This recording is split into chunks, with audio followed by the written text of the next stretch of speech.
East railway station నుంచి హుక్కుంపేట వెళ్ళే రోడ్లో ఈ కార్మికుడు ఎలా వర్క్ చేస్తున్నారో ఒకసారి మీరే చూడండి. రోడ్డు పైనే పెట్టేసి పొరపాటున ఆదమరిచేట ఎవరన్నా వచ్చి టూ వీలర్ వాళ్ళు కానీ ఏదైనా వెహికల్ వాళ్ళకి ఏదైనా జరిగితే ఎవరు బాధ్యత వహిస్తారు? అసలే ఇసుక మాఫియా ఈ రోడ్లో విపరీతమైన స్పీడ్తో వెళుతూ ఉంటాయి భారీ లోడుతో. అక్కడ ఇసుక మాఫియా వాళ్ళని లారీలు తప్పించుకోవాలా, ఇక్కడున్న ఈ అడ్డు ఎటువంటి సెక్యూరిటీ లేకుండా అడ్డు పెట్టిన వాటిని తప్పించుకోవాలా అనే సందిగ్ధంలో ప్రజలు కొట్టుమట్టాడుతూ భయపడుతూ ఈ రోడ్లో ప్రయాణం చేస్తున్నారు.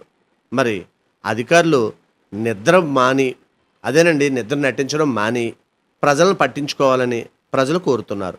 దయచేసి గమనించండి, ఒక ముఖ్య మనవి, మేం ప్రసారం చేసే నిర్లక్ష్యం కార్యక్రమం ఏ ఒక్కరిని అవమానపరచాలని కానీ తక్కువ చేయాలని కానీ మా ఉద్దేశం కాదు. కేవలం రాజమండ్రి నగరం బాగుండాలని మా ఈ నిర్లక్ష్యం కార్యక్రమం ముఖ్య ఉద్దేశం. ఇలాంటి చాలా ఉన్నాయి, ఇంకా దాచాం కుప్పలుగా.